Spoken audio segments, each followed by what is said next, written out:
Today I'm having a chat to Scott Holiday from the Rival Sons, and we're gonna have a listen to their album Pressure and Time. We've got tonight, we've got forever. Let's get to work, 'cause nobody knows it better. Now, we're gonna swallow. Tell us about Young Love. It has a fantastic 60s approach reminiscent of bands like the Yardbirds. Yeah, we love the Yardbirds. Really more than the Yardbirds, though. I think Jay was more channeling in his own way. Eric Burden, who we're all a huge fan of the Animals, who's got this like big baritone, very ballsy type of kind of voice that he's using. And musically, I think I was thinking more Small Faces or something. Steve Marriott doesn't get the credit he deserves as a raucous guitar player in this track. From the solo down to everything was almost like an homage to the Small Faces and Steve. Only One has some beautiful organ parts and is a great soulful ballad. Tell us about that. Yeah, that was a song that we didn't really plan on putting on the record for a minute. It's one of the only ones we came back to. We didn't have the organ on there yet, so we just had everything else, and we're going, it's almost there, it's not quite there. We're gonna throw one more track out there and turn this into a B-side or something.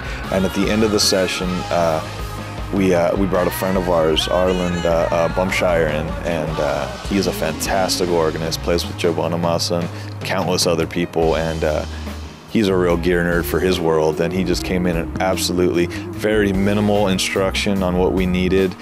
Absolutely slayed the track and made it really, really beautiful very, very quickly, and it filled it out right to where we wanted it to be.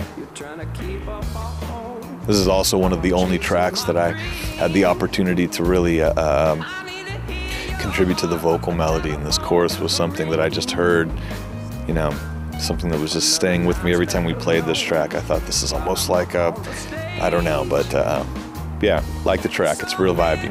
Get Mine really sounds like the band is on the edge on this track. Yeah, Get Mine was actually the first track in the session, and it's just kind of that feeling of starting the session and wanting to come and do some like rock and roll karate right out of the gate. Lots of fuzz, lots of dirtiness, very direct and to the point. Even though there is a solo, it's very quick, and everything just comes very immediate on that track. Gypsy Heart sounds like a great song to perform live. Yeah, Gypsy's probably one of my favorite tracks on the record. We did it about halfway through, and it was the feeling of me going, I think there's something not quite had here on the record yet for us, and I want to tap into another part of myself that I feel is missing. So kind of sat in the room for, I don't know, 15 minutes and came up with a good portion of this song, and we slammed it out, like I said, in probably 3 takes or something, and there you go, one of my faves. Burn Down Los Angeles has a great lyric. I came to steal the honey from the killer bee. Tell us about that track. Yeah, when we built the track musically, we thought this could be a great thing to play at like a football game or something, a sporting event, basketball game. And then Jay came in, and he came in with this Burn Down LA, so we thought, well, they're not going to play it in our hometown for sporting events.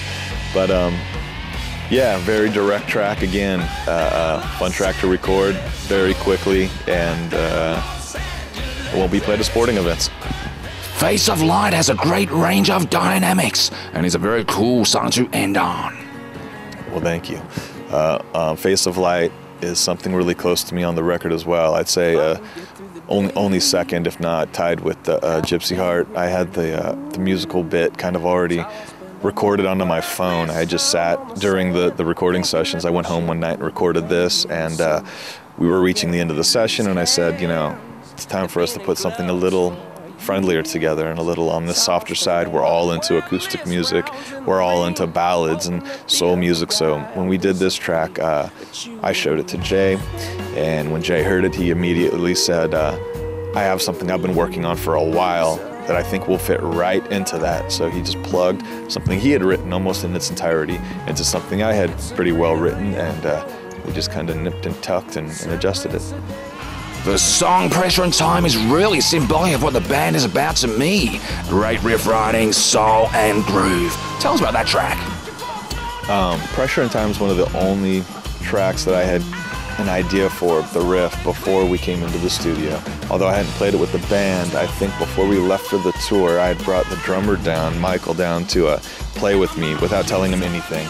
We just literally walked in the room. I put my phone out or something, and we recorded this very quickly. Yeah, when we put it down, I think this is almost like a first take with almost no overdubbing. Very, very minimal overdubbing. I kept wanting to like add something to this track, but the minimalism seemed to be the whole effect of the track, so I didn't.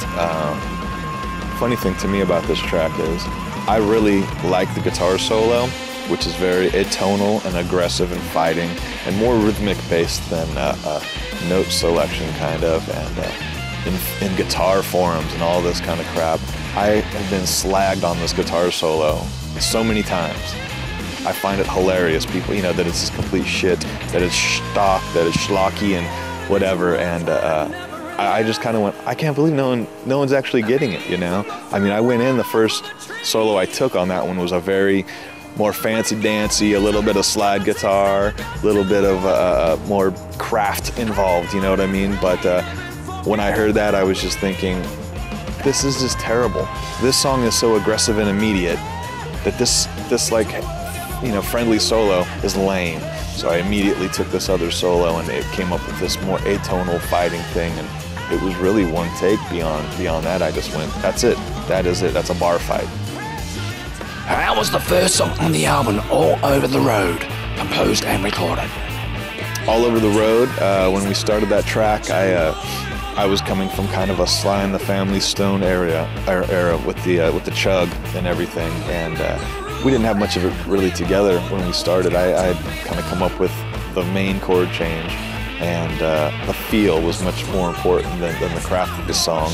Everybody else, I mean, Sly, we're all huge Sly and the Family Stone fans, so we immediately put that one together in a couple takes. You know, our bass player has a pretty extensive funk library, as my drummer does, and same with Jay. We just really wanted the song to be like a party, for lack of a better idea. We wanted the song to be freeing, loose, and who else talks about beer sweating and sandwiches in their songs?